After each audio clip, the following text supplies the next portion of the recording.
a number of different recordings and you will have to answer questions on what you hear. There will be time for you to read the instructions and questions, and you will have a chance to check your work. All the recordings will be played once only. The test is in 4 sections. At the end of the test, you will be given 10 minutes to transfer your answers to an answer sheet. Now turn to Section 1. Section 1. You will hear a man phoning to complain about a flight. First, you have some time to look at questions 1 to 3.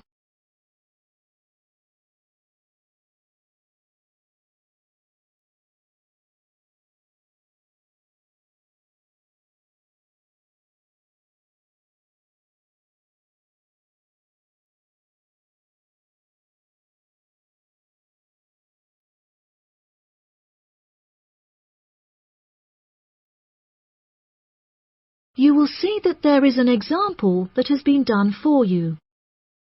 On this occasion only, the conversation relating to this will be played first.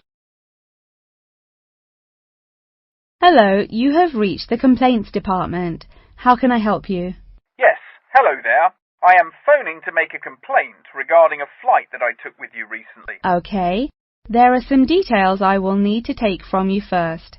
May I have your name, please? Jack Dawson. That's D-A-W-S-O-N.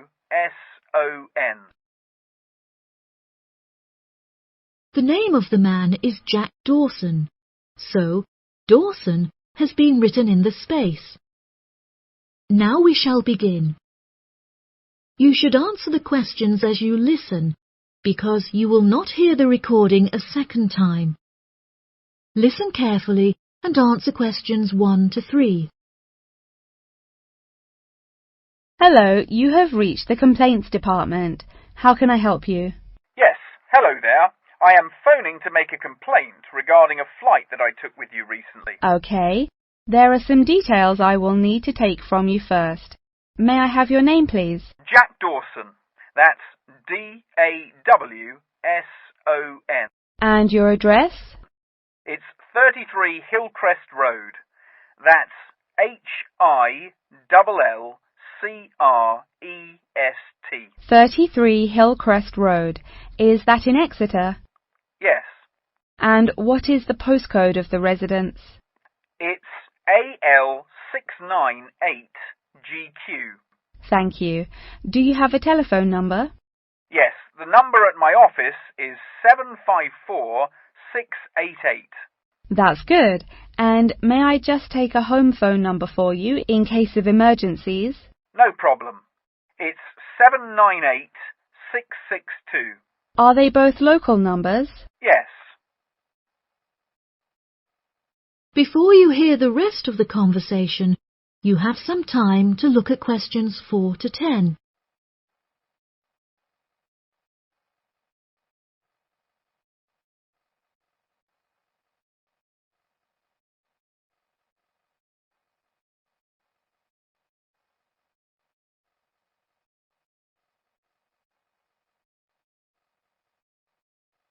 Now listen and answer questions 4 to 10. Okay, great. Thank you for your patience. Now, what is the nature of your complaint? I'm phoning to complain about a flight I took recently. I always take certain measures to ensure that I will be comfortable. For example, I always pay the additional cost for extra legroom, and I always arrive punctually for the flight to make sure that I'm seated beneath an air conditioner. Unfortunately, I was disappointed to find that the air conditioning on the plane was broken, so I spent the entire flight in discomfort as it was too hot and the air was stuffy. I see. I do apologize for this fault with the air conditioning.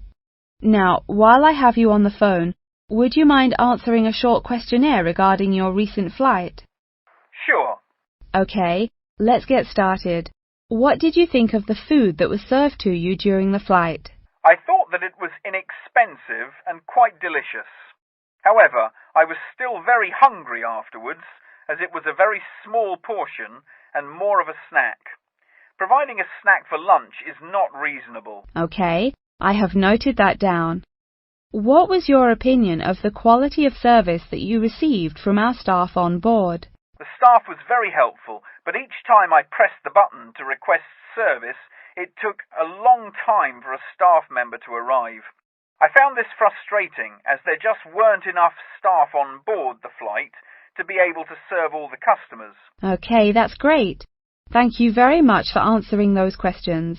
Are there any other parts of your travel experience that you would like to comment on? Yep. The process of moving through security was very quick and helped to make my travel experience stress-free. Okay. Do you have any extra comments on the services you received during the flight? Yes, I thought that the seats were very uncomfortable and looked very old. They were also in need of repair, as the reclined feature on my chair was broken, so I could not go to sleep for the whole flight.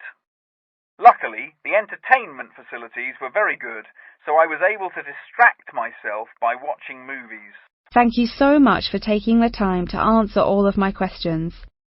We would like to offer you some gifts as a goodwill gesture, with a 20% discount on the cost of your hotel stay. We also appreciate that international calls to your home country can be expensive, and we are sure that you would like to keep your family updated on your travels. So please accept a phone card, which has a credit of £20.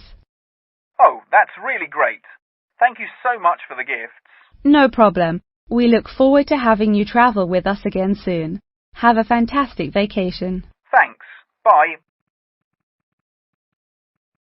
That is the end of section 1.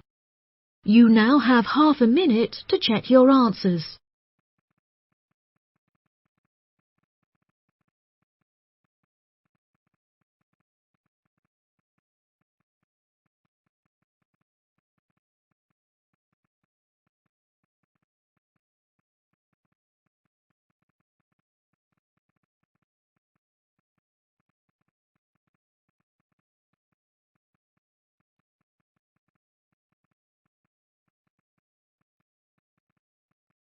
Now turn to section 2. Section 2.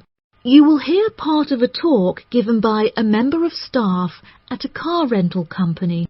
First, you have some time to look at questions 11 to 16.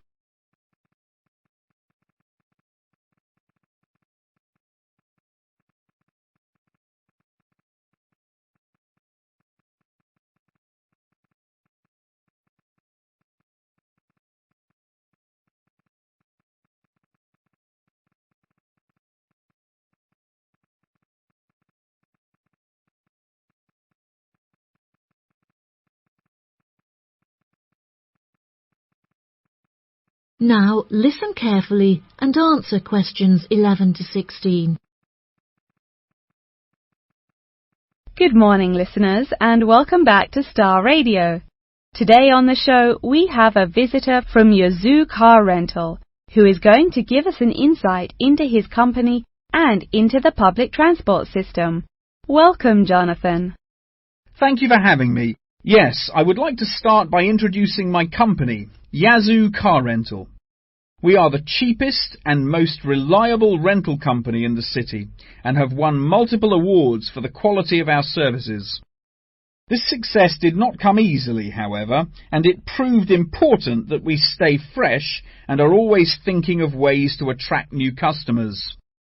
Our first attempt to do this was to offer a free gift with every car rental, which we were confident the customers would be very interested in. The offer of a free Hoover with each rental, however, did not attract any new customers, so we quite quickly stopped offering it. In 2002, a new taxi company opened next door to us, and we started losing a lot of business to them. So we introduced an offer that we hoped might compete with their service. We offered a new package where you could rent a car with a driver for a small extra fee. By introducing this offer, we found that all of our customers preferred to drive the cars themselves.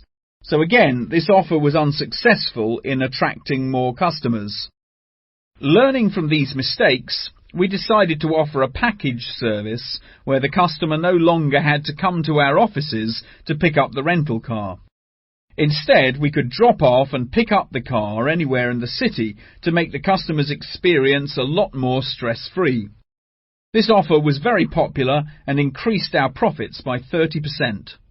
In order to attract a younger demographic, we updated the models of cars that we offered for rental. We began offering more trendy cars, such as minis and smart cars, that we thought might appeal to the younger crowd, and we also purchased them in more fun colours like reds and greens. This offer attracted some new customers of a younger age group, however, not as many as we hoped.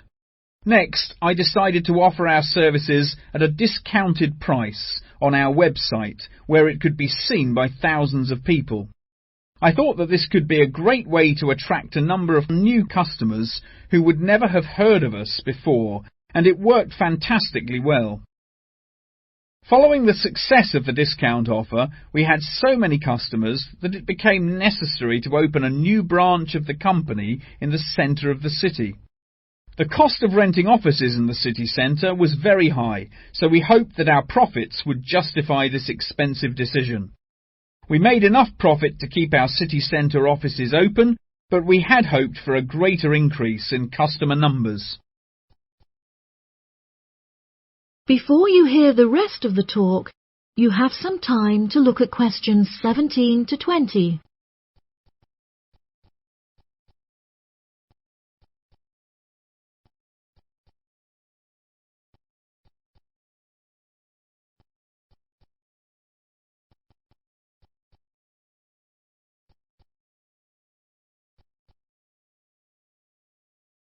Now listen and answer questions 17 to 20. Now for the second part of my talk, which is on the topic of public transport.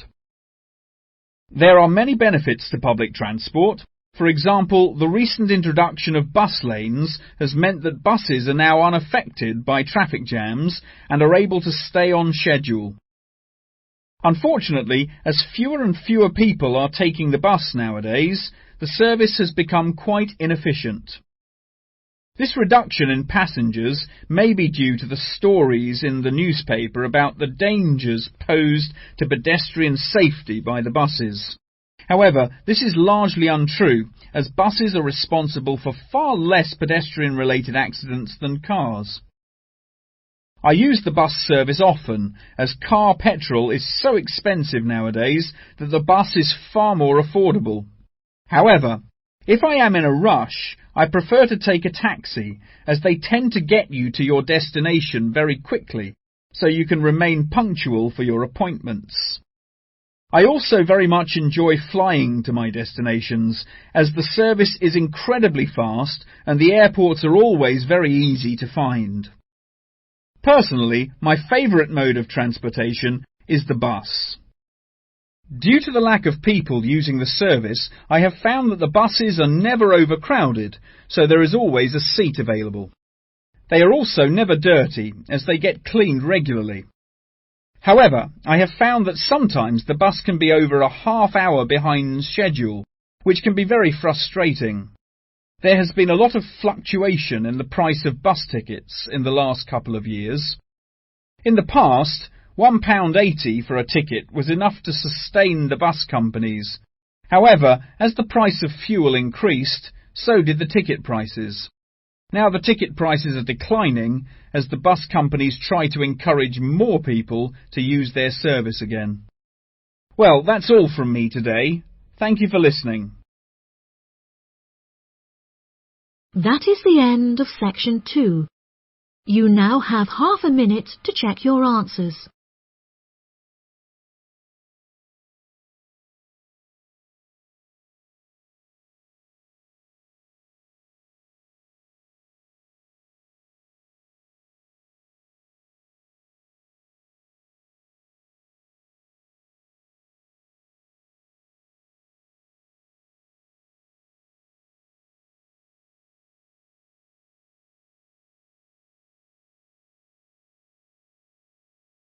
Now turn to section 3. Section 3. You will hear a conversation between a student and her professor discussing an assignment. First, You have some time to look at questions 21 to 25.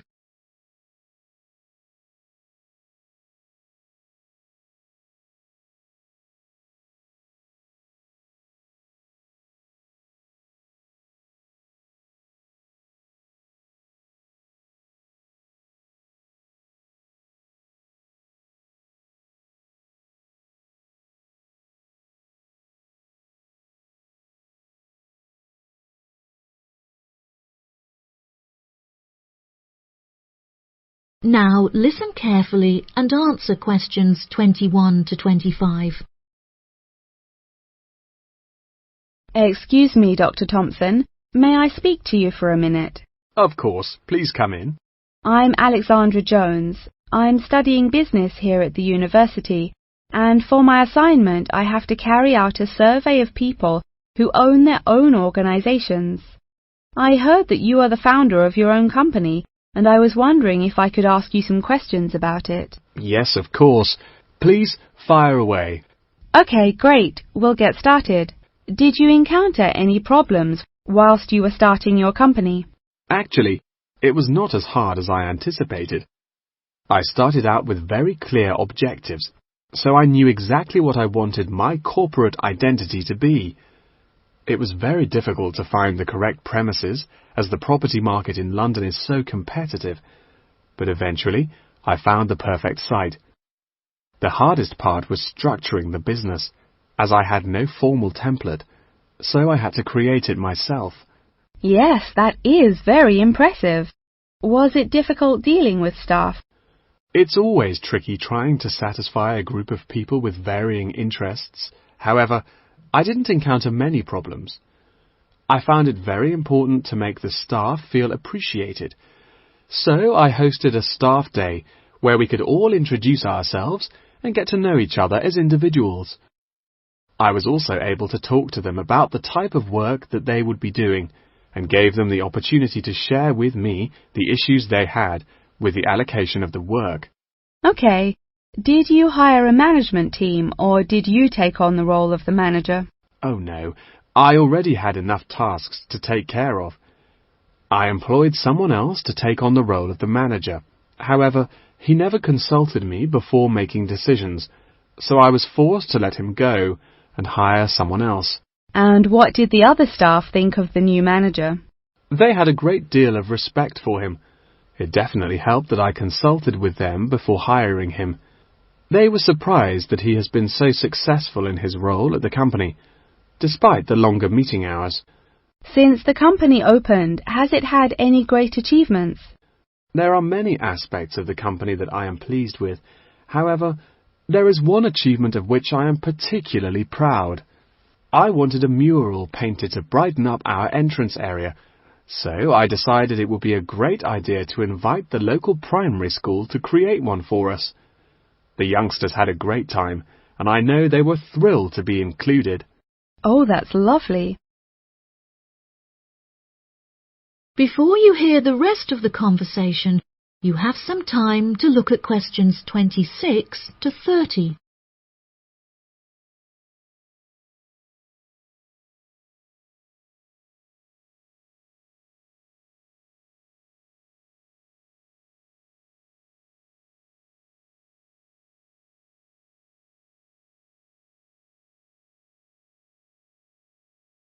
Now listen and answer questions 26 to 30. Have you encountered any major problems since you opened the company? Yes, we are always encountering issues with employment because it is very hard to find people who are qualified for the roles that we are offering. But unfortunately, there is no solution to this. One of our administrators also recently left to go on maternity leave, which put us in a tricky situation. However, we have managed to find a temporary replacement for her. It's also now approaching the period when we must carry out our financial training, so I need to find a venue with enough space to hold everyone. It will be interesting trying to organize that event. Oh gosh, I can imagine. I find it hard enough to organize myself. Organization is a difficult thing to master, but it is also essential for success.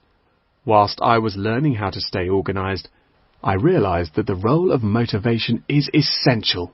Okay, that's great. I also suggest that you visit the library, as there is a section on culture that will have some very valuable material on how to develop your organisation skills. Okay, I'll head to the library when we're finished. I think you will find it very useful. They also have a collection of documentaries on the subject of personal organisation, and I suggest that you look up the literature on management of change. I personally found these sources incredibly useful. Articles are also a valuable resource, and we have a whole collection of them in our university library. I advise that you look at Section 2, where you will find articles on the nature of volunteering. That's great. Thank you so much for your help. No problem. That is the end of Section 3. You now have half a minute to check your answers.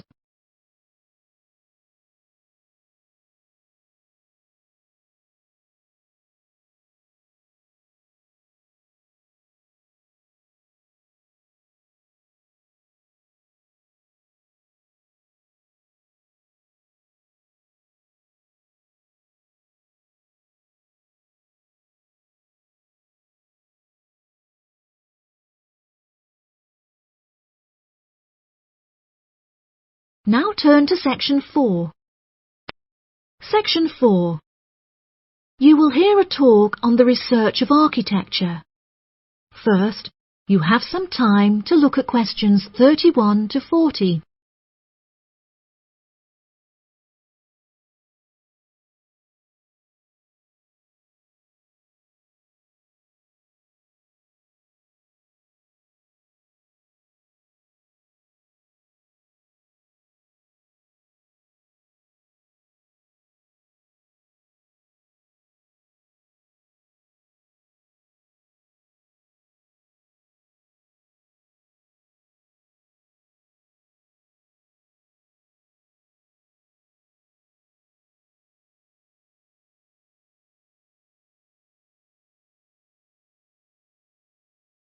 Now listen carefully and answer questions 31 to 40.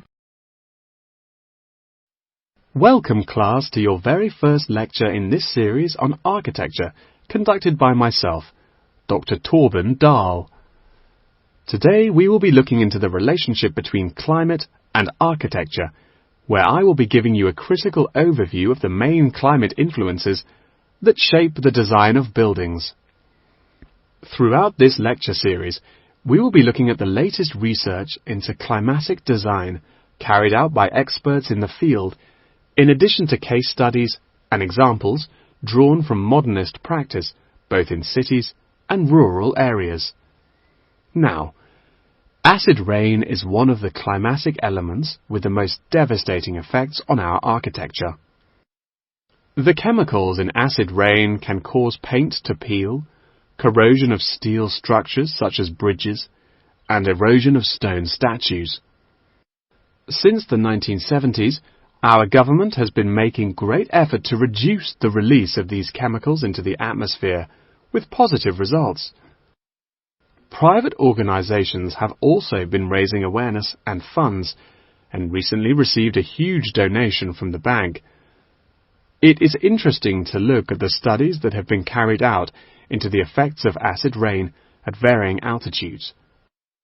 Research has shown that there are lower levels of acid in the damaging pollutants at higher altitudes, meaning that skyscrapers are much less vulnerable to the negative effects, as they are exposed to acid rain with far lower levels of damaging pollutants. Recently, the ALTA project was founded to carry out further research into acid rain. This project is directed towards studying the effects of acid rain on old, traditional buildings of stone construction that are vulnerable to damage caused by acid rain. Masonry is particularly vulnerable, as it is easily corroded and weakened by the acidic chemicals. It is imperative that we protect these buildings, as they are valuable examples of our history and culture.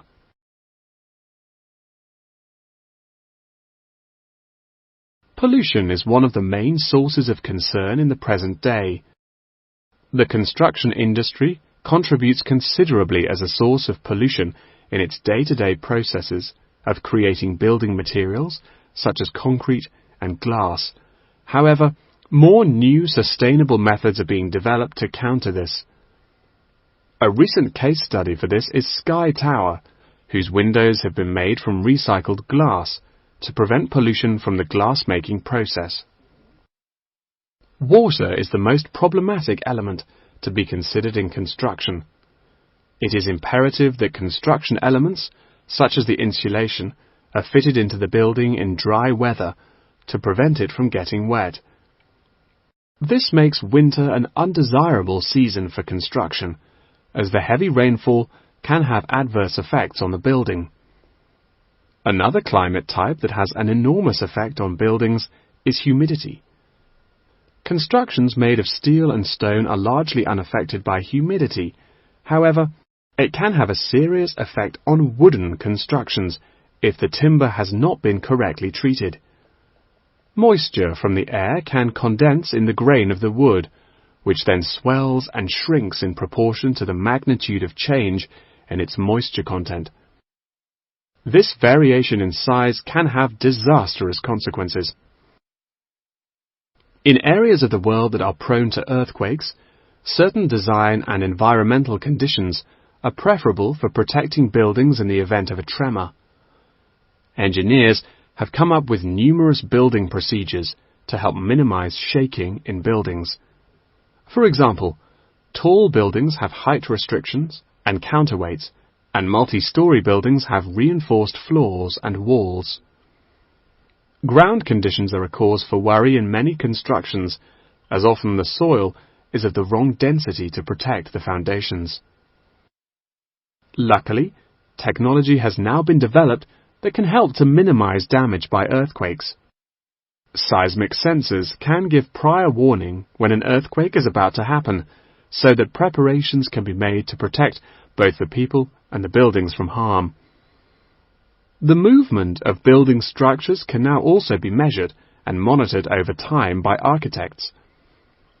It has been expressed by architects within the design community that it would be valuable to be given special courses for designing buildings within earthquake zones. Guidelines are also expected to be produced by the government in the near future that will give architects a universal checklist to follow. That wraps up the lecture for today. Please remember that attendance is mandatory. That is the end of section 4. You now have half a minute to check your answers.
Can you